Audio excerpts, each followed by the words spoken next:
Tonight we'll be covering 3 common mistakes that's generally made in public speaking. So when it comes to speaking with confidence, I'm a firm believer that it's easily one of the most valuable skills that you can have in today's world. It allows you to motivate, to educate. It allows you to inspire, to change minds. And if you can change minds, then just imagine the impact that could have on your career, on your business, essentially your whole world, right? But there are so many people who sometimes feel that they can't speak articulately, or they can't speak with the confidence, or they can't speak with the impact. And there are so many reasons, there are so many challenges behind those feelings. But the good news is that speaking with confidence is a skill.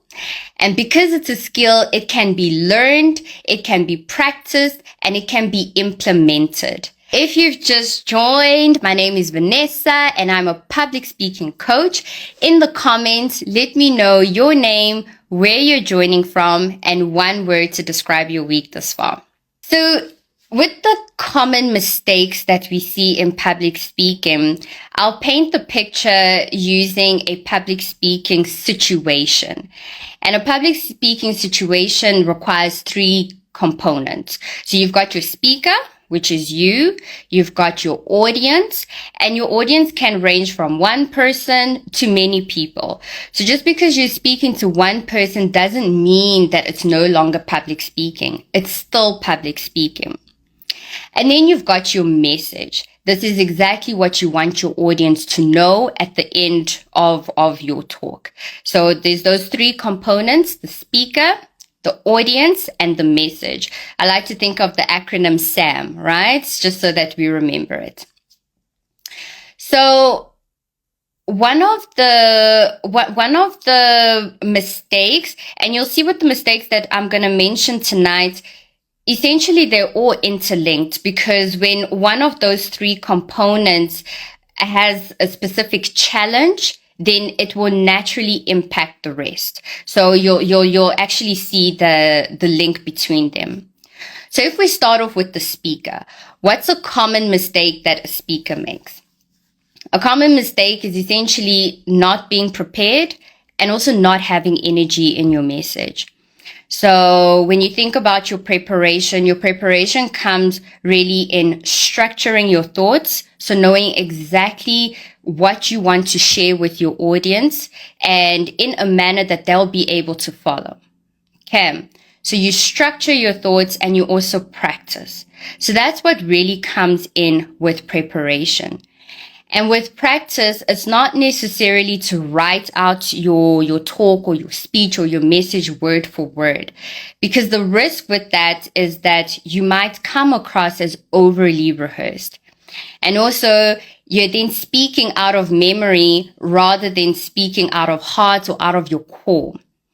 Okay, so with your preparation, you want to ensure that you've got your concepts structured in a way that your audience will understand and that you've actually practiced it. And with practicing, one way that I like to practice is actually to just share my talk with a friend or a family member. And when you're sharing it with them, you don't even need to say, hey, I'm about to share my presentation with you. You can easily go in and say, you know what, I've got this interesting concept that I came about the other day, and go right in and share it with them. What's nice about that is that this person that you're sharing it with might actually have a completely different perspective or a different understanding that you didn't even consider ahead of your presentation, ahead of your talk, that you can now incorporate, or you can prepare for any questions that might come about from that angle. And when it comes to enthusiasm, if you don't have the energy yourself, if you are not, excited about your subject matter, then nobody else will be excited about it. Okay, your energy actually has to be amplified. If you think about a statue, for example, a statue on top of a building, in order to see the proportions of the person that the statue is reflecting, it actually has to be amplified so that us, the people on the street, when we're looking at it, it's, oh, okay, it looks like a person. It looks cool. It looks great. But if it were in small proportions, we wouldn't even be able to make out what it is. So that's how you need to think about your energy. It's different when you're speaking to one person and when you're actually addressing a group of people. It actually needs to be amplified.